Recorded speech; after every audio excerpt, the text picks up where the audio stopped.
you. So, Congressman, right before your segment, we had Dr. Scott Atlas on with us, and I asked him what he thought about President Trump's speedy recovery when it came to coronavirus and what that means for the rest of us. Have you had time to kind of digest everything that's happened? We hear so much about the doom and gloom from the media about coronavirus. We only hear about the people who've died. They focus so much on the deaths. And yes, we take it serious. Over 200,000 people have died in this country from coronavirus. But we also need to focus on the people that are recovering, including our president.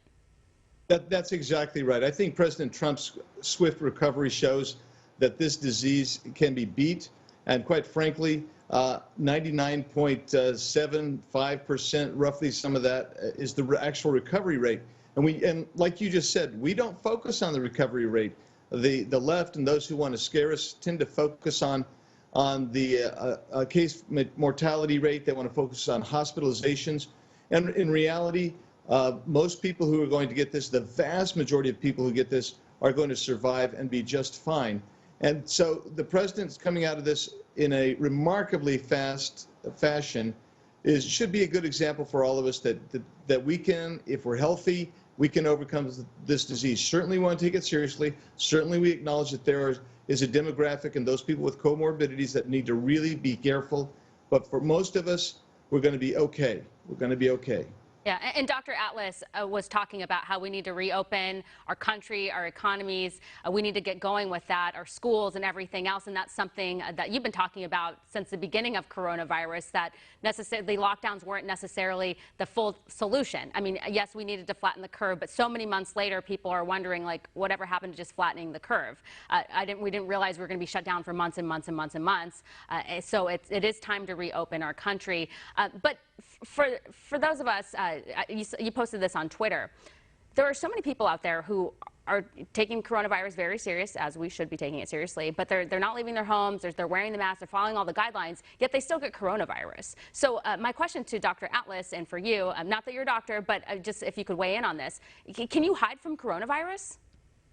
No, you really can't. I mean, so what happens is whether you wear a mask, most masks, I just saw testimony from a doctor just yesterday who was saying, look, most masks are going to do nothing on a virus. The virus is so small. Additionally, one thing we found is that we tend to get the virus from our family, those people who are closest with, the people we live with.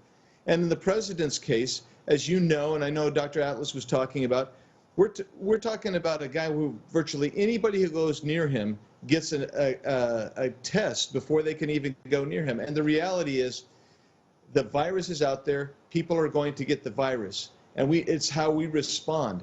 Do you lock down people so where over 1 million women don't bother to go get their breast cancer checks to see? Because cancer is going to keep going anyway. And the bottom line is the lockdowns really didn't work. There's studies out that indicate now they actually caused more problems than if we would have gone about our business, been very careful, if we would have taken care of the most vulnerable. And that's the reality of this thing. Nobody is going to be immune from, nobody's going to be 100% protected from coronavirus. There's not really a prophylactic out there yet. The vaccine, even Dr. Redfield says, well, you know, a mask might even be better than the vaccine. Well, I don't know what that makes us, how that makes us feel, since the CDC has said the masks don't work. So we are facing something that's a little bit different than usual, but we've handled it far differently than we would, say, an influenza virus that affects millions of people every year as well. Yeah. And President Trump said that he's been cleared to hit the campaign trail once again. Some people are saying it's too soon, but he feels like he's up for it and he's feeling pretty good. And he posted on Twitter that he was immune to the coronavirus. And from the most part, from what we understand, based on the science here, is that the chances of you contracting coronavirus again or like the same strain, pretty much impossible. Yet Twitter decided to censor him, saying that they think this is fake news. They don't want him to spread misleading information. So what do you think of this Twitter and social media censorship when it comes to COVID-19? For example, they censor some of the doctors that don't go along with the status quo. If you have any sort of different ideas, they want to censor you. No, that's exactly right. So if you don't meet so they're not doctors either, Stephanie.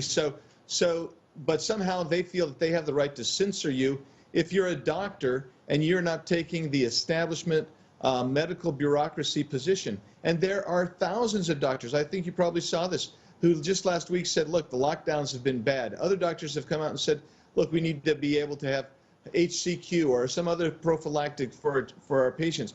Why do we allow, and this is something that the Judiciary Committee that I sit on is trying to get at, why do we allow Twitter and the other social media outlets to basically control the thought, the discussion, the debate on all of these things? I mean, like Google controls something like 95% of all searches. That's really probably monopolistic. We've got to start taking action on it. And so your point is well taken, that they don't really know any more than these doctors. The doctors I trust more, number one. And number two, they are being just grossly unfair in their censorship, and they're killing discourse and dialogue, and they're trying to form opinions and indoctrinate Americans on this issue. Yeah, it's very unfortunate.